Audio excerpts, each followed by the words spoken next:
আশহাদু আল্লা ইলাহা ইল্লাল্লাহু ওয়া আশহাদু আন্না মুহাম্মাদান আবদুহু ওয়া রাসূলুহু। কালেমা পড়া হয়ে গেল। কালেমা যে শেষ হয়ে গেল, বিশ্বনবী ঘোষণা দিয়ে দিলেন, ও আরবের মাটির লোক, আমার চাচা এতদিন বেঈমান ছিল, সে সুদের ব্যবসা করেছে, আজকে সে কালেমা পড়ে নিয়েছে, আর আমার চাচা সুদ খাবে না এমন গোসল করেছে, আর ময়লার সঙ্গে নিজেকে মিশাবে না। অতএব তোমরা যারা আমার চাচার কাছে টাকা ধার নিয়েছো সুদের ওপরে, তারা আজ থেকে শুনে নাও, তোমাদেরকে আর সুদ লাগবে না, শুধু আসলটাই দিলে হয়ে যাবে। এই ঘটনা যখন বিশ্বনবী বলে দিলেন আরবের লোককে, তখন একজন দৌড়ে গিয়ে বলছে, ও আব্বাস, তুমি কি বড় লস করলে আব্বাস, তোমার ভাতিজা, তোমার ভাইপো, তোমার ভাস্তা এমন ঘোষণা করে দিল মজলিসে, আমার চাচার আর সুদের টাকা লাগবে না, তোমার তো লাখ লাখ টাকা লস হয়ে গেল। হযরত আব্বাস যে ঘোষণা দিতে, ও আরবের লোক শোনো, মক্কার লোক, মদিনার লোক শোনো, আমি এতদিন বেঈমানি জগতে ডুবেছিলাম, মুশরিকের চেম্বারে ডুবেছিলাম, এত জঘন্য জায়গায় ডুবেছিলাম, ওই জন্য আমার হাতে পায়ে যেমন পায়খানা পেশাব লাগে, সুদ মদ সবই লেগেছে। আজকে আমি তৌহিদের পানিতে গোসল করে নিজে পবিত্র হয়ে গেছি, আর আমার গায়ে ময়লা নাই, এক তিল ময়লা নাই, আমি পরিষ্কার হয়েছি। আমার ভাতিজা আমাকে পরিষ্কার করে দিয়েছে, পূর্বের গুনাহ আমার মাফ হয়ে গেছে, আমার গায়ে একটা কলঙ্কের দাগ নাই। তো আমি আল্লাহ পেয়েছি, রসুল পেয়েছি, পবিত্র দিন পেয়ে গেছি। এই খুশিতে আমার ভাতিজা যে ঘোষণাটা করেছে, সুদ লাগবে না, আসলটা লাগবে, যোগ্য ভাতিজা ঠিক কথা বলেছে, তবে আমি আর একটু অফার দিছি, আমি আসলটাও মাফ করে দিলাম। ঈমান আনার সঙ্গে সঙ্গে কাজ কেমন? তাহলে বলেন, এদের সাবানটার ভিতরে কয়লা ছিল না, কাপড় কেচেছে, কাপড় সাফ।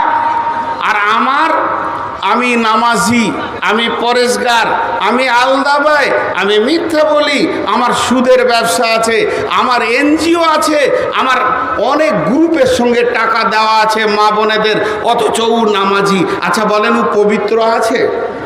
সাদা কাপড়ে পেশাব পায়খানা সব কিছু লেগে আছে। আল্লাহ বলছে তুই ফেঁসে গেছিস, হয় পরিষ্কার সাদা হ, আর না হয় ময়লা নিয়ে থাক। আপনাদেরকে বোঝাতে পারলাম? আমি এতক্ষণ কি বুঝালাম? টোটাল আমার বক্তব্য আমি 1 ঘন্টা দিয়ে ফেলেছি। 1 ঘন্টায় আপনাদেরকে কি দিলাম? যদি এখন জালসাটা বন্ধই হয়ে যায় বা আমি মারা যাই, আগামী কাল সকালে আপনার বিআই আপনাকে ফোন করে বলবে, ভাই জালসাটা হলো? বলে হ্যাঁ হয়েছে। ভাই নূর মোহাম্মদ এসেছিল? বলে হ্যাঁ এসেছিল। তো মারাই গেল। তো উনি বক্তব্য রেখে গেছেন মাত্র 1 ঘন্টা। 1 ঘন্টায় আপনি কি পেয়েছেন? আপনি বলবেন আমি 1 ঘন্টা তো ওনার কাছ থেকে একটা জিনিস পেয়েছি। আল্লাহর কাছে যদি সফল পেতে হয় তো নাপাক হারাম থেকে নিজেকে বাঁচাতে হবে। যে হারাম থেকে বাঁচবে সে সফলতা পেয়ে যাবে। আর সফলতাটা কত গুরুত্ব, সফলতাটা কত গুরুত্ব, সফলতাটা কত গুরুত্ব, সফলতাটা কত গুরুত্ব। ওহি বন্ধ হয়ে গেছে, নতুন হাদিস তৈরি হচ্ছে না, কিন্তু আল্লাহর তরফ থেকে সফলতার ডাক প্রতিদিন 5 বার চলছে। চলছে কি চলছে না? এরা হ্যাঁ না বলে না। আর ওই বেটা ছেলেটি ওই দিকে দাঁড়িয়ে আছে, তোদের শাশুড়ি ওই দিকে আছে নাকি রে? বেয়াদবের দল, পানি খায় আছে বলে। বাস আর কতক্ষণ? 10 মিনিট নাকি? আমার কতক্ষণ? তার কতক্ষণ? ওগুলো বকেন না তো। আর কতক্ষণ? আমাকে তো দুটো কালেকশনও করতে হবে, সময়টা বলবেন তো সেরকম করে হবে। দেখেন উঠছেন কে? ওই মিয়া বইয়াজান বাংলাদেশের ভাষা। জি বসেন বসেন। হ্যাঁ কি হলো? ওরা বসবে না, বসিয়েন না ভাই, হাতগুলো ধরে বলছি। যদি বসে যান তা আপনাদের মান সম্মান চলে যাবে, কারণ আপনার বাপ দাদারা জীবনে বসে নাই। ওই ওই মোবাইলওয়ালা তুই আগে বস। আর এখানে মোবাইলওয়ালারা এমন করে মোবাইল দিয়েছে, সাবুদ্দিন এটা মোবাইলগুলো এদিকে আনতে আনতে কত দূরে এনেছে, এখানে রাখলেই হতো। আর বলবো না কিছু। জি আপনারা আমার সঙ্গে দু তিনটি প্রশ্ন করে আমি জানবো যে এত দূর কি বুঝলেন। সফলতার ডাক বন্ধ হয়েছে? বলেন বন্ধ হয়েছে? আর যে নিজেকে সমস্ত হারাম থেকে মুক্তি করতে পারবে সে বেঁচে যাবে, সফলতা পাবে। আর যে গোলতাল মিলিয়ে থাকবে ও পাবে না। এই পর্যন্ত বক্তব্য হলো। জি 11 থেকে 1:30 না আর আধ ঘন্টা ওইদিকে একটা আছে না, ওইখানে 15 মিনিট চলে গেছে। না 15 মিনিট যায় না, এরকম করিয়েন না। তাহলে এটাই শেষ বছর আপনাদের সঙ্গে। মানে আমি একটা সুগারের রুগী, 480 সুগার নিয়ে বকছি, আর এই টেনশনগুলো নেব না। পরিষ্কার কথা। 2.5 ঘন্টা অত আমার বাপেরও দম নাই যে 2.5 ঘন্টা আপনাদের এখানে বকতে আসবো। 2 ঘন্টা 1.5 ঘন্টা এই সব জায়গায় বকলাম এবছর 1.5 ঘন্টা। হ্যাঁ না পারবো না 2 ঘন্টা। মেশিন লয় মানুষ, চাপ সৃষ্টি করবেন না, পেছন থেকে বলে দিচ্ছি। তাহলে আপনারা কি হলো? জি বলেন, কিছু বলছেন? আপনাকে জিজ্ঞেস করছি, কিছু বলছেন?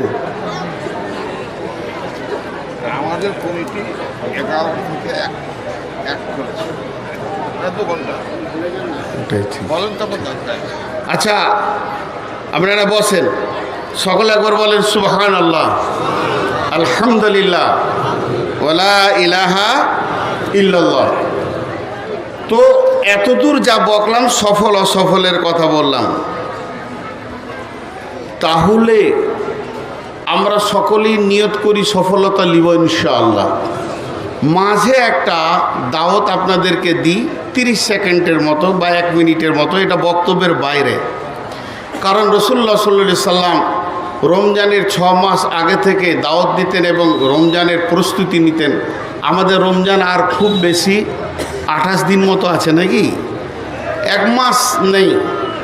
তো সকলকে আমি রোজা রাখার দাওয়াত দিচ্ছি এবং আমিও রোজা রাখবো। আল্লাহ আমাদের প্রত্যেককে রোজা রাখার তৌফিক দান করুন। রোজা রাখবো ইনশাআল্লাহ। জোরে বলেন ইনশাআল্লাহ। স্বতঃস্ফূর্তভাবে খুশিতে রোজা রাখবো ইনশাআল্লাহ। যে রোজা রাখবেন না হাত তুলেন।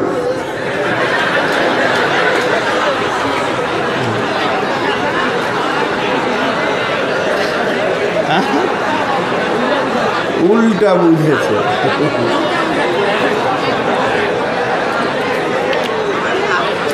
জি ইনশাআল্লাহ রোজা রাখবো। বাস এটাই আমার ছিল আপনাদের কাছে রোজার দাওয়াত। আপনারা আমার জন্য দোয়া করবেন যেন আমি সুস্থ হালে ভালোভাবে রোজা রাখতে পারি। আপনাদের জন্য আমি দোয়া করব যেন আল্লাহ আমাদের প্রত্যেককে সুস্থ হালে সুন্নতে রসুলের উপরে আমার নবী যেমন করে রোজা রেখেছেন ওইরকম রোজা রাখার তৌফিক দান করুন। আল্লাহুম্মা আমিন। এবার আল্লাহ কি বলছেন আমার হাতের দিকে তাকাবেন সকলে। বিসমিল্লাহির রহমানির রহিম। আলিফ লাম মিম। যালিকাল কিতাবু লা রাইবা ফীহি হুদাল লিল মুত্তাকিন আল্লাযীনা ইউমিনুনা বিল গায়বি ওয়া ইউকিমুনাস সালাতা ওয়া মিম্মা রাযাকনাহুম ইউনফিকুন।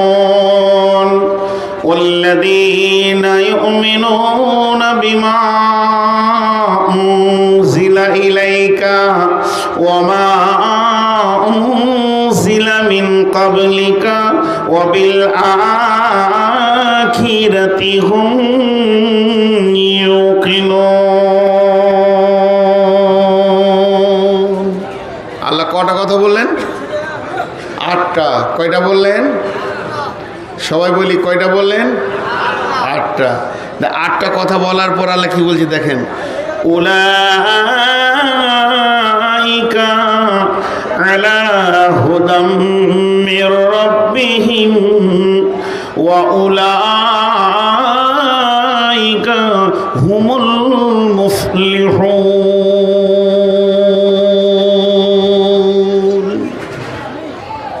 এই 8টা গুণ যার ভিতরে আছে আল্লাহ বলছে এরাই আল্লাহর সঠিক পথে আছে এবং এরাই কামিয়াবি পাবে, এরাই সফল কাম হবে। কে বললেন? তাহলে আমাদের ভিতরে কটা গুণ থাকতে হবে? 8টা। এই 8টা গুণ যার ভিতরে আছে, 8টা জিনিস যে হৃদয়ের ভিতরে আনতে পেরেছে, কিছু আমল আছে, কিছু ঈমান আছে, এইগুলো টোটাল 8টা জিনিসকে নিয়ে নিজের জীবনে বাস্তবায়ন করেছে। আমার আল্লাহ বলছেন পৃথিবীর কোনো লোক বলেনি, আমাকে সারা দুনিয়া যদি আঙ্গুল তুলে বলে যে নূর মোহাম্মদ তুই বেঈমান, আমার আল্লাহ বলছে তুই ইমানদার, কোনো টেনশন নেই। আর গোটা দুনিয়া যদি বলে তুই ইমানদার আর আল্লাহ যদি বলে বেঈমান, তো টেনশনের শেষ নাই। তো আমার আল্লাহ বলছে তোকে যে যা বলবে বলুক, আমি বলবো তুই ঠিক আছিস এবং তুই সফলতা পেয়ে যাবি। কে বলছেন? সকলে আল্লাহর নামটা জোরে নেব না আসতে? কে বলছেন? মাশাআল্লাহ। এবার 8টা গুনিয়ে দিই আপনাদেরকে। আলিফ লাম মিম, এগুলো হরফে মুকাত্তাআত, এগুলো কাটা কাটা হরফ। এক একটা অক্ষরে 10টা করে নেকি আছে। আর এর মূল তথ্য একমাত্র আল্লাহ ছাড়া কেউ জানে না। ওয়াল্লাহু আ'লামু বিমুরাদি। এই আলিফ লাম মিম, আলিফ লাম মিম, আলিফ লাম র, আবার কাফ সদ, তো কাফ আইন হা, এইগুলো যে যতগুলো হরফে মুকাত্তাআত কোরআনের ভিতরে এসছে, ইয়াসিন নুন, এইভাবে যে কোরআনের ভিতরে হরফে মুকাত্তাআত আছে, এই হরফে মুকাত্তাআতগুলো কি গভীর তথ্য আছে আর কেনই বা এইভাবে হরফগুলো আছে, টোটাল খবরটা কে জানেন? আল্লাহ বাস। কিন্তু এক বেঈমানের দল কথা সাইডে বেড়ে যাচ্ছে, না বলে থাকতে পারছি না। বেঈমানের দলরা বলে যে এর আসল তথ্য আমাদের পীর সাহেবের কাছে আছে। জি বলে কি বলে না, যে পীর সাহেবের কাছে আছে। এর তথ্যবহুল কথা পীর সাহেব ছাড়া কেউ জানে না। পীর সাহেব নিজেই জানে না যে ও কোন অবস্থায় আছে, আবার ইয়ার তথ্য কথা বলবে। জি, এর কোরআনে মহাসত্যের ভিতরে মহা সংশয়কে আল্লাহ রেখেছেন। আল্লাহ যতটা আমাদের প্রয়োজন অতটা দিয়ে দিয়েছেন, বাকিটা নিজের হাতে কন্ট্রোলে রেখেছেন। এর জন্য এর খবর আল্লাহ জানেন। এরপরে চলেন, যালিকাল কিতাবু লা রাইবা ফীহি, যালিকাল কিতাবু লা রাইবা ফীহি। যদি তোমাকে সফলতা নিতে হয়, যদি হাসরে বাঁচতে হয়, কবরে বাঁচতে হয়, প্রথম নম্বরে তোমাকে জানতে হবে এই কিতাবটার মধ্যে কোনো সন্দেহ নাই। এই জিনিসটা যতক্ষণ তুমি না জানবে, তোমার আমলের জিন্দেগিটাও ঠিক হবে না। কোরআনের ওপরে সন্দেহ রাখার পর তুমি নিজেকে সফলতা আনতে পারবে না। আল্লাহ তাবারাক ওয়া তাআলা বলছেন, লাইসাল বিররা আন তুওয়াল্লু উজুহাকুম কিবালাল মাশরিকি ওয়াল মাগরিবি ওয়ালাকিন্নাল বিররা মান আমানা বিল্লাহি ওয়াল ইয়াউমিল আখিরি ওয়াল মালাইকাতি ওয়াল কিতাবি ওয়ান নাবিয়িন। শুধু পূর্ব পশ্চিমে সুর মাথা ঠোকার নাম ইমানদারি নয়। যদি তুমি প্রকৃত ইমানদার হয়ে নিজেকে বাঁচাতে চাও, আল্লাহর ওপরে ঈমান আনো, আখিরাতের ওপরে ঈমান আনো, ফেরেশতার ওপরে ঈমান আনো, কিতাবের ওপরে ঈমান আনো। যে কিতাবটা 100-তে 100 ঠিক। আসমান থেকে যত কিতাব এসেছে সমস্ত কিতাব সত্য, সমস্তগুলি আল্লাহর পাঠানো। কিন্তু সমস্ত কিতাবের ভিতরে 4টা হলো মেন, তাওরাত, ইনজিল, জবুর, কোরআন। আর এর ভিতরে কোরআন হলো সলিড কিতাব, যার পরে আর কোনো কিতাব আসবে না। আল্লাহ তাবারাক ওয়া তাআলা বলছেন, যালিকাল কিতাবু লা রাইবা ফীহি। এই কিতাব তো সন্দেহ করা দূরের কথা, সন্দেহ পোষণ করাটাও যাবে না, হতেও পারে, বলা যাবে না। আল্লাহ তাবারাক ওয়া তাআলা বলছেন, ওয়া ইন কুনতুম ফী রাইবিম মিম্মা নাযালনা আলা আবদিনা ফাতু বিসূরাতিম মিন মিসলিহি ওয়াদউ শুহাদাকুম মিন দুনিল্লাহি ইন কুনতুম সাদিকিন ফাইন লাম তাফআলু ওয়া লাম তাফআলু ফাত্তাকুন নারাল্লাতী ওয়াকুদুহান নাসু ওয়াল হিজারাতু উইদ্দাত লিল কাফিরিন। তোদের যদি কোনো রকম সন্দেহ হয়, এটা কোরআন শরীফ নাই গো এখানে গো, ওদিকে রয়েছে, একটা দেন। তোদের যদি সন্দেহ হয়, আল্লাহ চ্যালেঞ্জ দিচ্ছে, তোদের যদি সন্দেহ হয় তো গোটা পৃথিবীর জ্ঞান বিজ্ঞানী বসে যা, খালি আল্লাহকে বাদ দিয়ে যত বড় বড় গবেষণাগার আছিস তোরা বসে যাতে একটা ছোট্ট সূরা লিখে দেখিয়ে দে। আর চ্যালেঞ্জ ছিল, কিয়ামত পর্যন্ত চ্যালেঞ্জ থাকবে, এই কিতাবের একটা সূরার মতো সূরা লিখে দেখিয়ে দে। তোরা পারিস নি, পারছিস না, পারবিও না। আর তোদের ঠিকানা হবে জাহান্নামের ভিতরে। যদি আমার কোরআনকে নিয়ে বেশি বাড়াবাড়ি করিস তো তোদের ঠিকানা হবে জাহান্নামে। একটা সূরা লেখ, তোরা সারা পৃথিবীকে চ্যালেঞ্জ দিলাম, একটা সূরা লেখ, পারবি না। আরবিতে তো বড় বড় আলিম রয়েছেন, বড় বড় পণ্ডিত রয়েছেন, ডজন ডজন দিস্তা খাতাকে শেষ করে দিল লিখে। জি, কিন্তু একটা আলিম খালি বলে দেখ যে আমি কোরআনের মতো একটা সূরা লিখে দিতে পারবো, এ সাহস কারণ নাই। কারণ এ কোরআন আল্লাহর রচনা শৈলী, এখানে কারোর ক্ষমতা নেই। এর ওপরে পূর্ণাঙ্গ বিশ্বাস রাখতে হবে, বিশ্বাস রাখতে হবে। জি ভাই, এর আগে আপনাদের এই মাটিতেই একবার বলেছিলাম শিক্ষার উপরে বক্তব্য রেখে, আজও সেই উদাহরণটা বলছি। আচ্ছা বলেন, একটা কথা আপনাদেরকে জিজ্ঞেস করি, বিশ্বনবী লিখতে পড়তে জানতেন? লিখতে পড়তে জানতেন? জানতেন না। কেন? কেন ওনাকে আল্লাহ লেখাপড়া দিলেন না? পৃথিবীর সমস্ত জ্ঞান ওনার ভিতরে লোড করে দিলেন, কিন্তু অক্ষর দিলেন না, লিখতে পড়তে জানতেন না। লিখতে পড়তে যে জানতেন না তার অনেক দলিল আছে, কিন্তু আল্লাহ বলছে হুয়াল্লাযী বা'আসা ফিল উম্মিয়িনা রাসূলাম মিনহুম, তোমাদের ভিতর থেকে আমি একজন উম্মি নবী দিলাম। তবে এটা বলবেন না তিনি মূর্খ ছিলেন, এটা বলবেন না তিনি অজ্ঞ ছিলেন, নাউজুবিল্লাহ সুম্মা নাউজুবিল্লাহ, তিনি পণ্ডিত ছিলেন, পৃথিবীর সেরা পণ্ডিত ছিলেন, কিন্তু আল্লাহ তাকে অক্ষর দেননি, বিনা অক্ষরই তিনি ছিলেন। কেন? ছোট্ট করে একটা উদাহরণ দিই। এখান থেকে একজন আমাকে একটা চিঠি লিখেছে বর্ধমানে, গোটা চিঠিটা পড়লাম, শেষকালে নিচে 2-4টা খারাপ কথা লেখা আছে যে তোকে যদি কোনোদিন শঙ্করপুর শেরপুর এলাকায় পায় তো ভালো করে জুতাবো। আমার মনে রাগ হলো, চিঠিটাকে আমি ভালো করে রেখে দিয়েছি যে ওই এলাকায় গেলে দেখাবো। নিয়ে এসে মৌলানা ভাইকে বলছি, ভাই আপনার কি দোষ করেছে, এটা লিখলেন কেন? কেন আপনি লিখলেন? উনি একজন আলেম মানুষ, চট করে আল্লাহর কসম খেয়ে নিলেন, ভাই আমি আল্লাহর কসম বলছি আমি ওটা লিখিনি। তখন আমিও বলছি আল্লাহর কসম ওটা আমি লিখিনি, যে আমি লিখে আপনাকে অপমান করছি তাও না। সন্দেহ কাকে হবে? যে চিঠিটা নিয়ে গিয়েছে তাকে, যাদের ভিতরে ঝগড়া লাগাইছে ওই, সন্দেহ হবে কি হবে না? কিন্তু ওই চিঠি যে নিয়ে গেছে সে আবার মূর্খ, সন্দেহ করা যাবে? জোরে বলেন যাবে? তা আল্লাহ তাবারাক ওয়া তাআলা বলছেন এই মহাসত্য চিঠিটা রে আমার গোলাম ও আমার বান্দা বান্দি, তোদেরকে আমি দিয়ে পাঠালাম, তোদের কাছে আমি পৌঁছালাম, কিন্তু যাকে আমি পিয়ন বানালাম তাকে মূর্খ করে দিলাম। এই জন্যে পৃথিবীর কেউ বলবে না যে নবী মুহাম্মদ সাল্লাল্লাহু আলাইহি সাল্লাম 2 কলম লিখে দিয়েছে। এটা আবু জাহেল বলেনি, উমাইয়া বলেনি, বেঈমানরা বলেনি, এবং পৃথিবীর কেউ বলবে না, কারণ এটা আল্লাহর কিতাব, তিনার কাছে এসেছে, তিনি বলেছেন। আর যারা কাতিব ছিলেন লিখক তারা লিখেছে। অতএব বন্ধুরে এর ওপরে কোনো সন্দেহ করা যাবে না।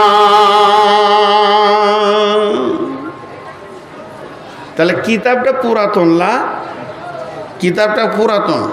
ক্বালা আসাতিরুল আউয়ালিন, বেঈমানেরা বলবে যেটা আগেকার কিতাব। জানেন কোরআন প্রতিদিন আপডেট, নতুন, প্রতিদিন নতুন। কেন?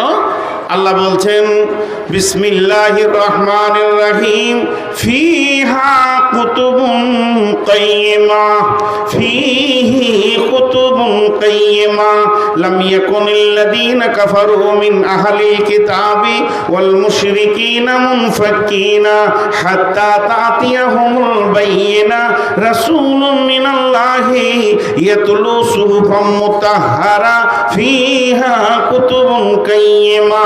এটা হলো প্রতিষ্ঠিতমূলক কিতাব। এটা এমন কিতাব যেদিন জন্ম নিয়েছে রসুলের জামানায় যে পাওয়ারটা ছিল, যে ক্ষমতাটা ছিল, একই ক্ষমতা আজও আছে। আর যেদিন পশ্চিম দিকে সূর্য উঠে পৃথিবী ধ্বংস হবে সেই দিনও একই ক্ষমতাতে থাকবে।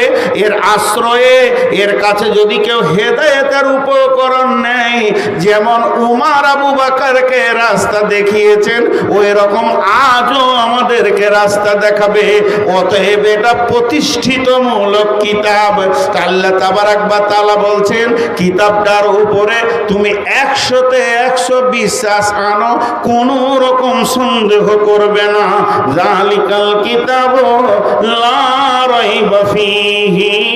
এবার 2 নম্বরে বলছেন হুদাল লিল মুত্তাকিন, যে ভীতু হবে, আল্লাহকে ভয় করবে, এই কিতাব তাকে আল্লাহর রাস্তা দেখাবে। কিতাবকে প্রশ্ন করেন তুমি এসেছিলে কখন আর কেন এসছো? কিতাব উত্তরে বলবেন বিসমিল্লাহির রহমানির রহিম, শাহরু রমাযানাল্লাযী উনজিলা ফীহিল কুরআনু হুদাল লিন্নাস। আমি রমজান মাসে এসেছি, রমজান মাসে নাজিল হয়েছি, রমজান মাসে আসতে শুরু করেছে।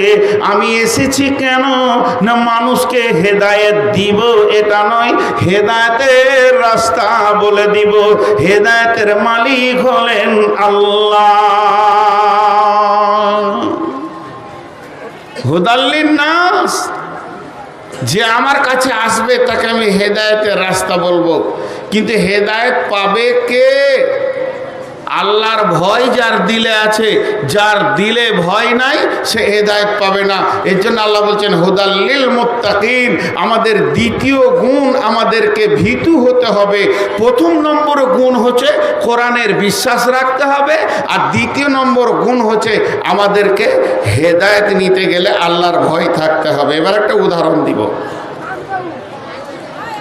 আপনারা মুর্শিদাবাদের সীমান্ত এলাকার লোক, পাশেই বীরভূম, বেশি দূর নাই বীরভূম, তাই না? তো আপনারা বীরভূম সীমান্তের লোক, অতএব আপনারা আখ বলেন। আখ, আখ না কুষার? জি আখ। তো একটা আখ আপনার হাতে ধরিয়ে দিলাম, আখটা ধরে আপনার বিশ্বাস যে এর ভিতরে মিষ্টি আছে, আছে না নাই? পাবেন কি করে? মিষ্টিটা নিতে গেলে লাগবে কি? দাঁত। যার দাঁত নাই ও মিষ্টিটা পাবে? একবার হ্যাঁ না বলেন। আমি বলছি না যে অন্য জায়গায় ঠুকে ঠুকে খানগা, উদাহরণ দিচ্ছি, যতটা বলছি অতটা বুঝেন। একটা দাঁতওয়ালার হাতে আখ আর একজন দাঁত নাই তার হাতে আখ, এক হবে? তো আল্লাহ তাবারাক ওয়া তাআলা বলছেন এই কিতাবটার ভিতরে কোনো সন্দেহ নাই, কিন্তু হেদায়েত পাবে কে? এই আখের ভিতরে মিষ্টি আছে, কোনো সন্দেহ নাই দুজনেরই, কিন্তু মিষ্টি পাবে কে? যার দাঁত আছে সে আখের ভিতরে মিষ্টিটাকে চুষে বের করে জান ঠান্ডা করে নেবে, পেট ভরিয়ে নেবে। কিন্তু যার দাঁত নাই, জানে যে ভিতরে সব কিছু আছে, লাভ তার হবে না। তেমনি গিরিশচন্দ্র সেন গোটা কোরআনের তর্জমা করলো, দাঁত ছিল না, হেদায়েত পেল না। যেহেতু গিরিশচন্দ্র সেনের কাছে আরবি ছিল, আরবি জ্ঞান ছিল, বাংলাতে তার তর্জমা করে দিল। কিন্তু বন্ধুরে, তার ভিতরে আল্লাহর ভয় ছিল না, এই জন্যে এত বড় মিষ্টি কিতাবকে সে তর্জমা করলো, কিন্তু তার জিভে একটুকু মধু লাগলো না। আর হযরতে ওমরের ভিতরে আল্লাহর ভয় ছিল, গোটা কোরআন তর্জমা করেননি। বিসমিল্লাহির রহমানির রহিম, ইন্নানি আনাল্লাহ লা ইলাহা ইল্লা আনা ফাবুদুনি ওয়া আকিমিস সালাতা লিযিকরি। একটা আয়াত শুনলো ওমর, আর তার জীবনটা গোটা চেঞ্জ হয়ে গেল। ওরে এত মধুর জিনিস আর পৃথিবীতে কিছু নাই। কথার কি গাঁথুনি রে! আল্লাহ তার নিজের পরিচয় দিয়ে বলছে যে তোরা আমাকে স্মরণ করবি তো সালাত আদায় কর। একখানা আয়াতে এত মধু লেগে গেল উমারকে। উমার তার বোন আব্দুল্লাহ ভাইকে বলছে, চল চল চল, আমি যে নবীর মাথা নিতে এসেছি তার কাছে চল। আমি মাথা নিব না, বরং মাথা তাকে দিয়ে দিব রে। তার মানে হচ্ছে এই কিতাবের ভিতরে সন্দেহ থাকলে চলবে না। দ্বিতীয় নম্বর হচ্ছে আল্লাহর ভয় থাকতে হবে। যার দিলে আল্লাহর ভয় আছে, ও এই কিতাব থেকে হেদায়েতের রাস্তা খুঁজে পাবে। আর যার দিলে আল্লাহর ভয় নাই, ও এই কিতাবকে তর্জমা করে শেষ করে দিবে, কিন্তু হেদায়েতের রাস্তা পাবে না। আমি বহু জালসায়, বহু ইউটিউবে বলেছি, আপনারা সার্চিং করলে পাবেন। আমি ফতোয়া দিতে পারি না, ফতোয়া দিই না নয়, দিতে পারি না। কেন পারি না? ইলম নাই, জ্ঞান নাই।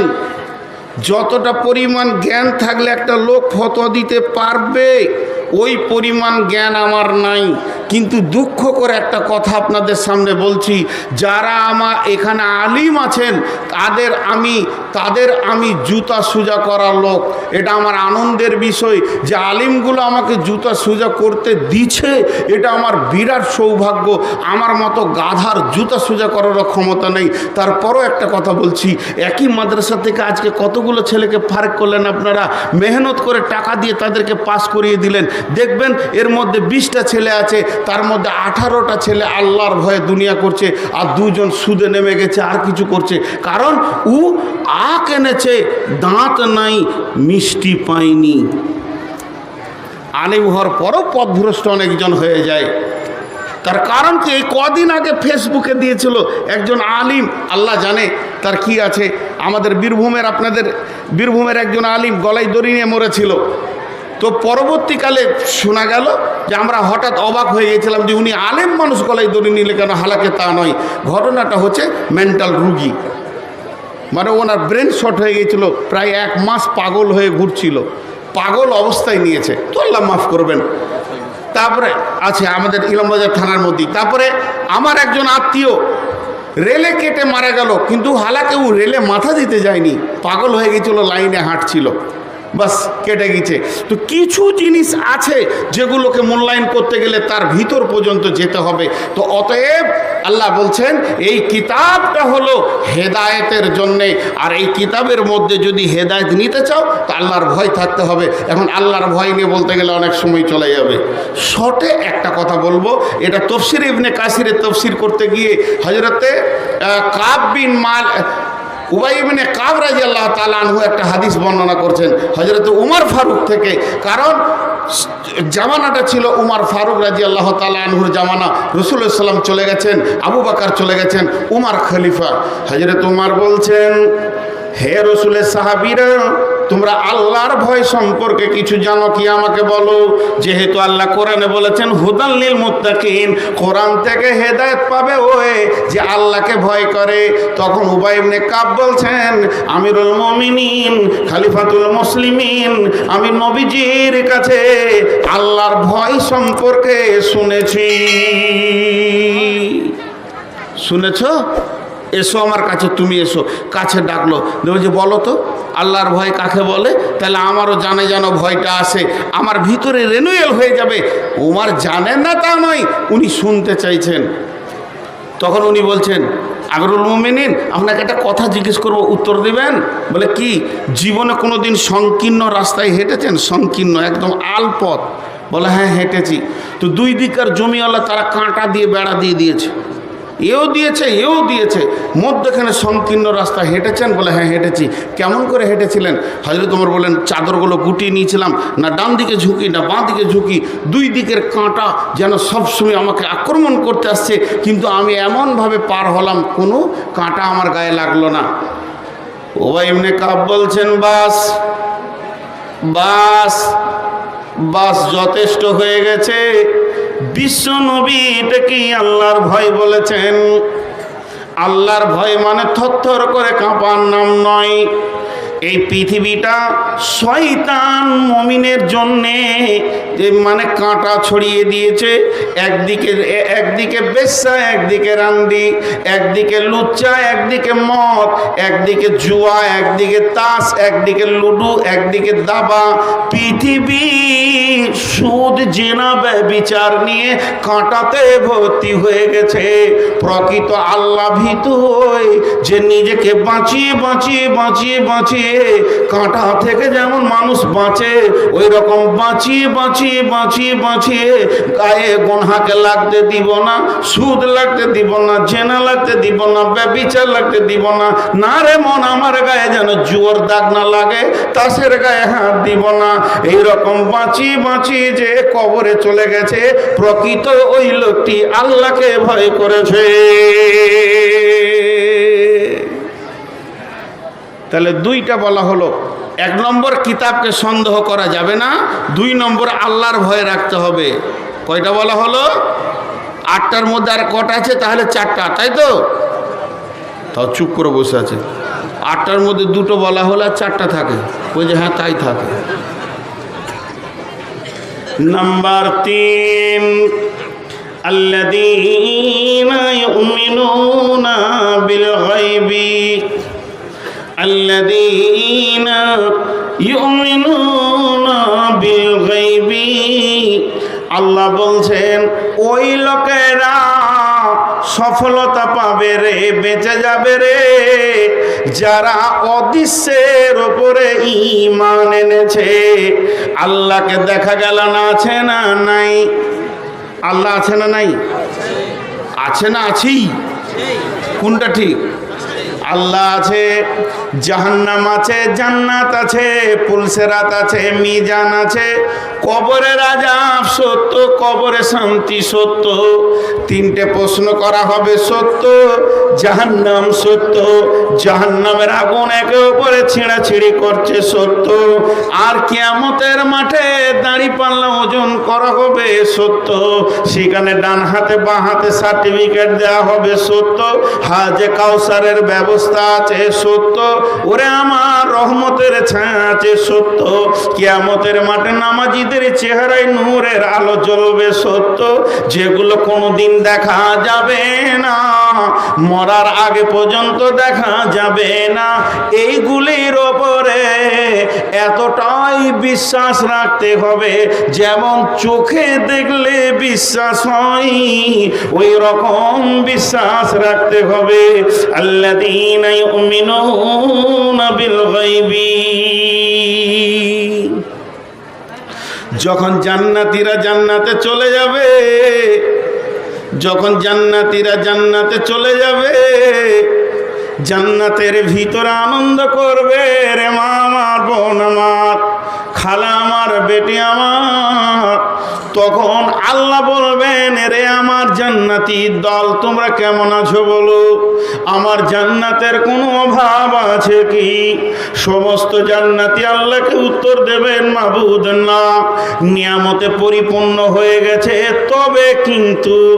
তবে কিন্তু মানে আবার কেন গিট লেগে গেছে রে বাবু? ও আমার বান্দা বান্দি, তবে কিন্তু বলতে কি? তখন গোলামেরা বলবে, মাবুদ, যাকে চোখে দেখিনি অথচ ফজরের সময় শীতে উজু করে চোখের পানিতে কেঁদেছি, মসজিদে যার ভয়ে থরথর করে কেঁপেছি, যার ভয়ে হাত তুলে চোখের পানি বের হয়েছে, যার ভয়ে হারাম থেকে দূরে থেকেছি, যে মাবুদের ভয়ে হারামের পাশে আমি যাইনি, অতএব সেই মাবুদকে এখনো চোখে দেখলাম না, তখন আমার রব সমস্ত পর্দাকে সরিয়ে দিয়ে 14 দিনের চাঁদের মতো জান্নাতীদেরকে দেখা দেবেন। তার মানে হচ্ছে আজকে যে নামাজের কাতারে যাচ্ছি, যার ভয়ে সুদ খেছি না, যার ভয়ে আপনার কাছে হাত দিছি না, যার ভয়ে যার প্রেমে ভালোবাসাতে সকাল থেকে সন্ধ্যা পর্যন্ত ভোগে থাকবো, কিছু খাবার খাবো না, অতএব বন্ধুরে সে আল্লাহর প্রতি পরিপূর্ণ ঈমান আনতে হবে। কবরে যাবে দেখি নাই, কবরে সল যাবে দেখি নাই, কবরে ফেরেশতা বলবে, মান রব্বুকা মা দীনুকা ওয়া মান নাবিয়ুকা, জানি না, এতগুলো দাফন করলাম, একটাও শুনতে পেলাম না, এটাও দৃঢ় বিশ্বাস রাখতে হবে। কোরআন শুরু করতে গিয়ে আল্লাহ 3 নম্বরে শর্ত দিয়েছে।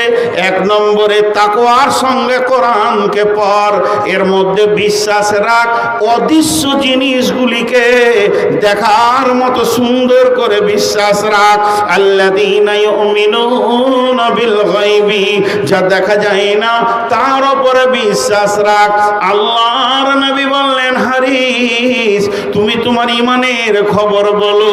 হযরত হারিস রাদিয়াল্লাহু তাআলা আনহু বলছেন, ও দয়ার নবী গো, আমি ঈমানের 1 নম্বর প্ল্যাটফর্মে দাঁড়িয়ে আছি, আমার ঈমান অণু পরিমাণে নিচের দিকে আসেনি। নবীজি বললেন, হারিস রে, তুমি নিজের ব্যাপারে এত বলিষ্ঠ দাবি করো কেন? হযরত হারিস বলছেন, দয়ার নবী গো, আমি আজ সকাল থেকে সন্ধ্যা পর্যন্ত আমার দিনটা কেমন গেছে শুনেলেন? আপনি এবং আল্লাহ জান্নাতের কথা যেমন যেমন যেমন যেমন বলেছেন, আমি যেন ওই রকম জান্নাতকে দেখতে পেয়েছি। আঙ্গুরের থোকাগুলো যেন ঝুলছে, আমি 2 নজরে দেখছি। আপনার কথা, আল্লাহর কথা, আর আমার চোখ যেন তিল পরিমাণ এধার ওধার নয়। আপনি জাহান্নামের কথা যেমন বলেছেন, আমার আল্লাহ জাহান্নামের কথা যেমন বলেছেন। ও দয়ার নবী গো, আমি হারিস যেন জাহান্নামকে 2 চোখে দেখছি, আগুন ছিঁড়াছিঁড়ি করছে, গর্জন মারছে। আমার নজর আর আপনার মুখের ভাষা আর আল্লাহর ভাষা এতটুকু তিল পরিমাণ কম বেশি ছিল না। নবীজি বলেন, হারিস রে, তুমি যে ঈমানের দাবি করেছ, তোমার দাবিটা হলো সত্য।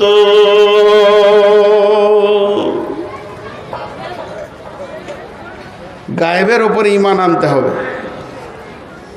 আমাদের গায়েবের উপরে বিশ্বাস আছে তো? জাহান্নাম আছে না নাই? তা বিশ্বাস আছে জিজ্ঞেস করলাম, হ্যাঁ বলবো সবাই। আমাদের জান্নাত, জাহান্নাম, আখিরাত, পুলসিরাত, ফেরিস্তা এগুলো আছে, এর উপরে বিশ্বাস আছে তো? এটা হলো 3 নম্বর গুণ। 4 নম্বর ওয়ায়ুকিমুনাস সালাতা ওয়ায়ুকিমুনাস সালাতা। যদি সফলতা নিতে হয়, যদি সফলতা নিতে হয়, যদি সফলতা নিতে হয়, সালাত কামাই করা যাবে না, নামাজ ছাড়া যাবে না। একটা বেনামাজি ইমানদার হতে পারে না, বেনামাজি ইমানদার হতে পারে না, ইমানদার বেনামাজি হতে পারে না, ইমানদার বেনামাজি হতে পারে না। একটা আত্মার দেহ, দেহ ছাড়া আত্মা থাকে না, আত্মা ছাড়া দেহ বাঁচে না, ইমান ছাড়া নামাজ থাকে না, নামাজ ছাড়া ইমান বাঁচে না। অতএব আল্লাহ বলছেন আল্লাযীনা ইউকিমুনাস সালাতা। ও মুমিনের দল, তুমি যদি হেদায়াত আর কামিয়াব নিতে চাও তো নামাজ তোমাদেরকে পড়তে হবে। নামাজ কাকে বলে? যে উত্তর দিতে পারবে তার কাছে 2000 টাকা লিব।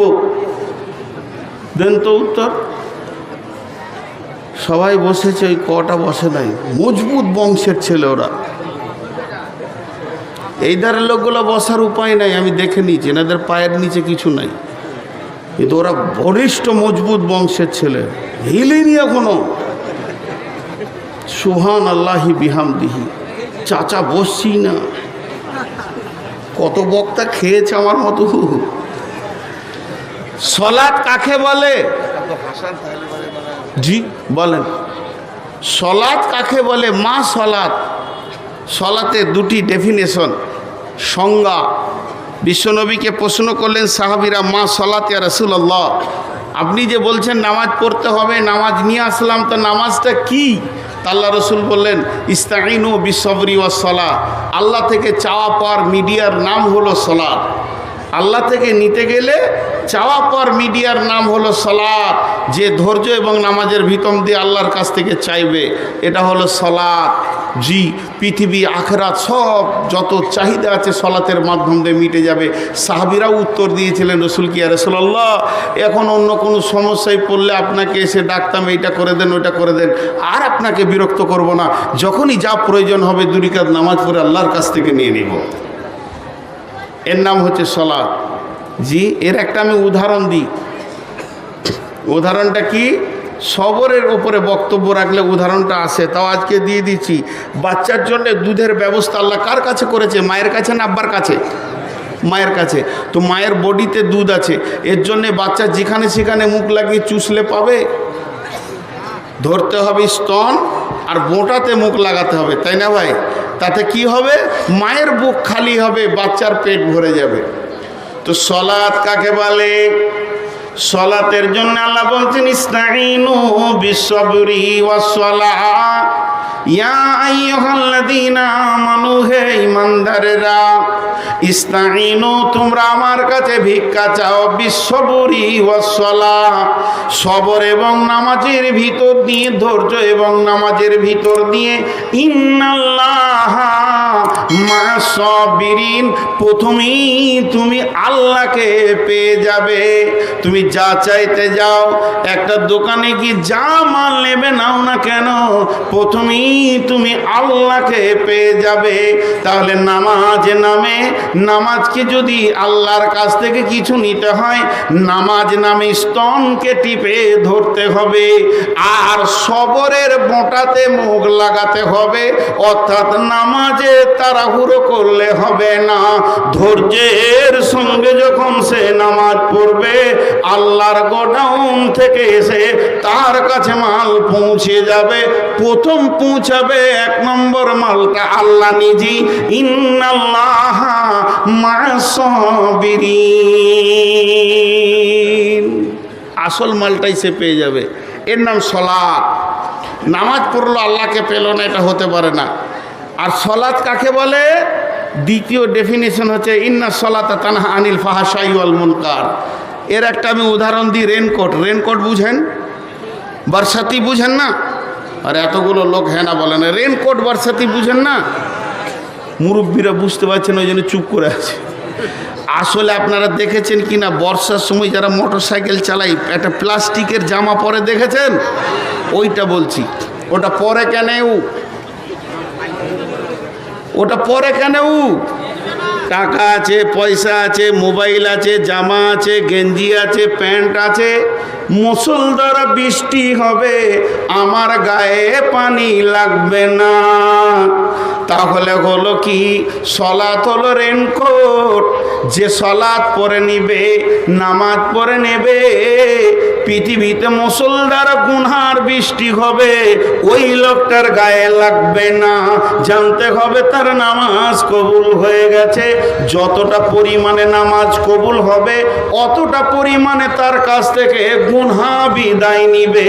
যেদিন 100% নামাজ কবুল হয়ে যাবে, সেদিন 100% গুনহা বিদায় নেবে। এর জন্য আল্লাহ বলেছেন, ইন্নাস সালাতা তানহা আনিল ফাহশাই ওয়াল মুনকার, নিশ্চয়ই নামাজ খারাপ এবং ফাহেসা থেকে মানুষকে রুখে দেয়। তাহলে সফলতা নিতে গেলে 4 নম্বরে কি করতে হবে? সলাত আদায় করতে হবে।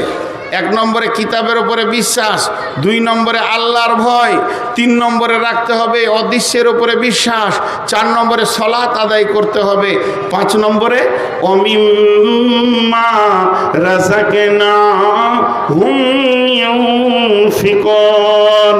এবং 5 নম্বর গুণ হচ্ছে পৃথিবীর সম্পদ যা থেকে সে মাল রাখে, আল্লাহ তাকে নিয়ামত দিয়েছে, জমি জায়গা, ঘর বাড়ি, পুকুর বাগান, ব্যবসা বাণিজ্য, এই মাল থেকে আল্লাহর রাস্তায় দান করতে হবে।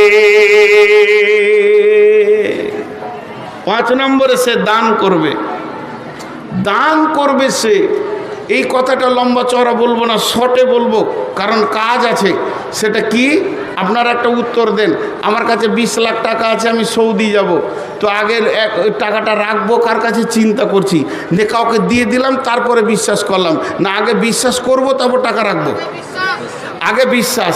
তা আল্লাহ বলছে, যার বিশ্বাস আছে আমার প্রতি, তার আমাকে টাকা দিতে অসুবিধা নাই। আর যারা আমাকে টাকা দিচ্ছে না, জানতে হবে ও মালের আমার প্রতি বিশ্বাস নাই। এর জন্য বলছে গায়েবের ওপরে বিশ্বাস রাখো, সলাত আদায় করো, তারপরে তোমরা আমার কাছে টাকা জমা রাখো। যেদিন তুমি আমার কাছে আসবে, সেদিন তুমি তোমার টাকা বুঝে পেয়ে যাবে। আল্লাহ আমাদেরকে ফেরত দেবে? বলেন ফেরত দেবেন? আর সবাই বলেন ফেরত দেবেন?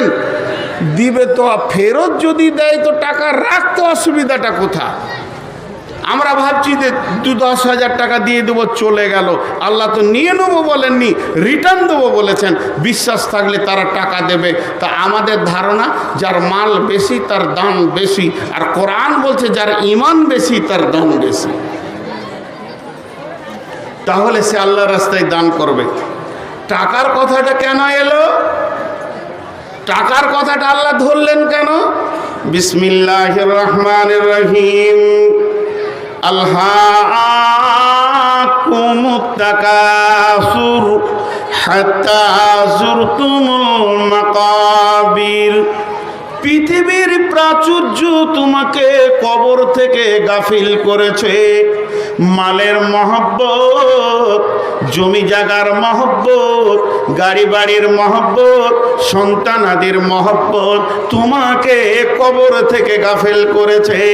এগুলো বারকে বার ঝুরঝুর ঝুরঝুর করে দিতে থাকো, মহব্বত কেটে থাকবে, আল্লাহ তোমার সঙ্গে মহব্বত জুড়বে।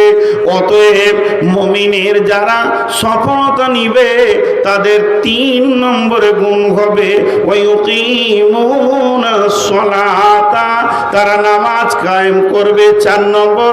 5 নম্বরে ওয়ামিম্মা রাযাকনাহুম ইউনফিকুন।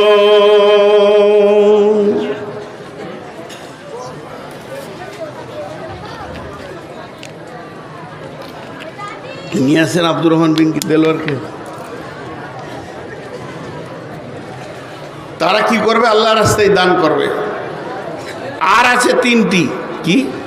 ওয়াল্লাযীনা ইউমিনুনা বিমা উনজিলা ইলাইকা। প্রথমটা বলেছে সন্দেহ করো না এর উপরে, এবার আবার বলছেন ওয়াল্লাযীনা ইউমিনুনা বিমা উনজিলা ইলাইকা, এটার প্রতি তারা ঈমান রাখবে। ঈমানটা আমলের ক্ষেত্রে কাজে লাগে। কোরআনের যা আমল আছে সেই আমলগুলি করবে, কোরআন যা মানা করেছে তা করবে না, আল্লাহ যা বলেছেন তা করবেন, আল্লাহর আদেশ অমান্য করবে না, আর আল্লাহর নিষেধকে উপেক্ষা করবে না।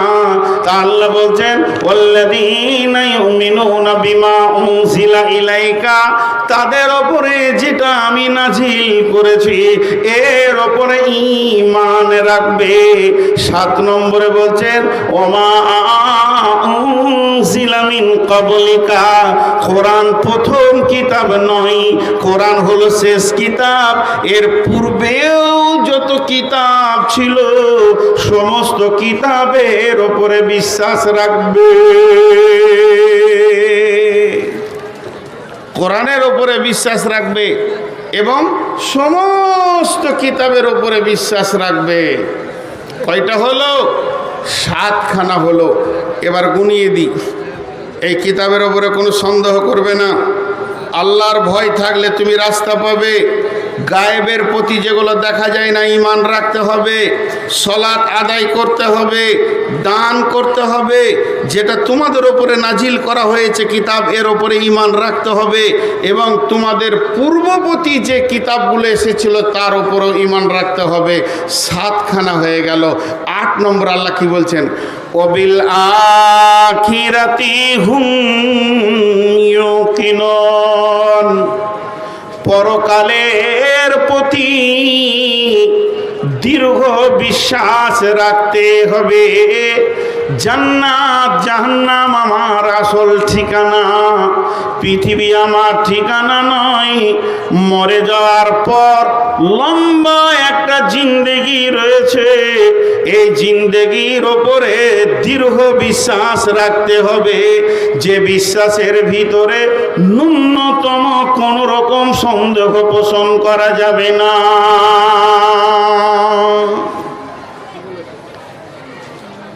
পরকালের প্রতি দৃঢ় বিশ্বাস রাখতে হবে।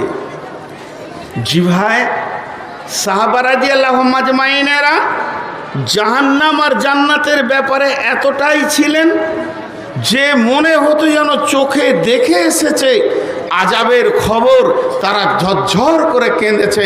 আমাদের মুনাফিকি হালাতে সেই কান্নাটা আসছে না। তো পরকালের প্রতি দৃঢ় বিশ্বাস রাখতে হবে যে আল্লাহ কি বলছেন। এবার আল্লাহর ভাষাটা শুনেন। আল্লাহ এতক্ষণ আমাদেরকে ক্লাস করলেন, আমি তো শুধু মাধ্যম, মাইকটা যেমন আপনাদেরকে শোনাইনি, আমি শোনাচ্ছি, আর আমি যেটা শোনাচ্ছি সেটা আল্লাহর গোলাম হিসেবে আপনাদেরকে বলছি। তো আল্লাহ 8টা কথা বললেন। তোমরা কিতাবটার উপরে সন্দেহ করিও না, আল্লাহর ভয় রাখো, দিলে গায়েবের প্রতি ঈমান রাখো, যেগুলো চোখে দেখা যায় না, তোমরা সালাত আদায় করো এবং দান করো। এই কিতাব যেটা নাজিল করেছি এর ওপরে ঈমান রাখো, কারণ এই কিতাবকে কেন্দ্র করে তোমাকে আমল করতে হবে। এর পূর্বে যত কিতাব এসেছিল সেগুলোর ওপরও ঈমান রাখো, আমল করতে হবে। এটা নয় খালি ঈমান রাখো কিতাবগুলো সত্য ছিল। আর শেষ কথা হচ্ছে তোমার শেষ ঠিকানা জান্নাত, শেষ ঠিকানা জান্নাত, শেষ ঠিকানা জান্নাত, শেষ ঠিকানা জান্নাত। আর ওই জান্নাতে যেতে গেলে ঝড় চলে যাবে তোমার উপরে, তারপরে পৌঁছাইতে পারবে। কবরের ঝড়, হাসরের ঝড়, পুলসেরাতের ঝড়, মিজানের ঝড়, ডান হাতে বাঁ হাতে সার্টিফিকেটের ঝড়, বড় বড় জায়গাকে তোমাকে অতিক্রম করে গিয়ে সেই জান্নাতে পৌঁছাতে হবে।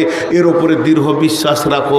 যখন 8টা কথা বলা হয়ে গেল, এই 8টা জিনিসকে যে কমপ্লিটলি করতে পেরেছে, কোরআনে বিশ্বাস রেখেছে, একটুকু সন্দেহ রাখেনি, আল্লাহর ভয় আছে তাতে কোনো সন্দেহ নেই, আখিরাতের বিশ্বাস আছে, গায়েবের বিশ্বাস আছে, সালাত আদায় করে, দান করে এবং এই কিতাবকেও বিশ্বাস করে, পূর্বের কিতাবকে বিশ্বাস করে, যে লোকগুলি এদের জন্য আল্লাহ বলছেন উলাইকা আলা হুদাম মির রাব্বিহিম, উলাইকা আলা হুদাম من ربهم وأولئك هم المفلحون এরাই তার রবের রাস্তাতে রয়েছে, এরা তার ঠিক রাস্তায় রয়েছে, এরাই তো হাই রোডে রয়েছে, এদের ভুল হয়নি, এদের চলারও ভুল হয়নি। ওয়া উলাইকা হুমুল মুফলিহুন, এরাই কামিয়াব পাবে, এরাই সফলতা অর্জন করবে। আল্লাহ বলে দিয়েছেন, আর কোনো সন্দেহ নাই, যাদের মধ্যে 8টা গুণে পরিণত হয়ে আছে তারাই সফলতা গ্রহণ করবে। আজকে আমার বক্তব্যের বিষয়বস্তু প্রথমেই ধরেছিলাম, সফলতা পাবে কে, আর তার উত্তরটা দিয়ে দিলাম। টোটাল বক্তব্যটা আমি 1 মিনিটে শোনাবো, টোটাল বক্তব্যটা 1 মিনিটে শোনাবো। প্রথমেই বলেছি সফলতা নিতে হবে, সফলতাটাই হলো আমাদের জীবনের শেষ। সফলতা পাবে কে, যার দিলে আল্লাহর ভয় আছে, সে যে পবিত্রতা হাসিল করেছে সে সফল, যে নাপাক সে অসফল। যে পবিত্রতা হাসিল করেছে সে সফল, যে নাপাক সে অসফল, ফেসে গেল। এই সফলতাটা এত গুরুত্ব, আল্লাহ আজও সফলের জন্য মসজিদ দিয়ে আমাদেরকে ডাকছেন। তাহলে প্রকৃত সফল ব্যক্তি কে? প্রকৃত সফল ব্যক্তি কে? যার ভিতরে 8টা গুণ আছে। কোরআনকে বিশ্বাস করবে, আল্লাহর ভয় থাকবে, গায়েবের উপরে ঈমান রাখবে, নামাজ পড়বে এবং সে দান করবে, কিতাবের উপরে নাজিলের বিশ্বাস রাখবে, পূর্বের কিতাব বিশ্বাস রাখবে, আর পরকালের জিন্দেগির উপরে দৃঢ় বিশ্বাস রাখবে। এই লোকটাই হলো, আল্লাহ বলছে, ঠিক পথে আছে এবং কামিয়াব হবে। ভাইয়া, আমার হাতে মাত্র 5টা মিনিট আছে, আমি একটু আপনাদেরকে নাড়িয়ে দেখতে চাই। কোনো আল্লাহর গোলাম আছেন একটা 10,000 একটা 5,000 দেনেওয়ালা, যে আমি বায়ান শুনলাম সফলতার ভিতরে একটা আমল রয়েছে দান করা? তো কোনো আছেন বান্দা, আল্লাহর গোলাম কেউ আছেন? একটা 10,000 একটা 5,000, একটা 10,000 20,000 5,000 2,000 দেবেন?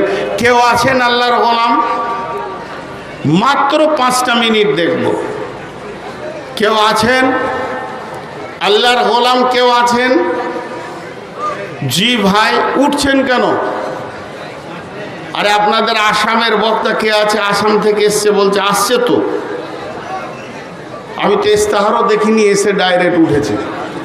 বিদেশি মানুষ, এবার তো চশমা নিতে হবে।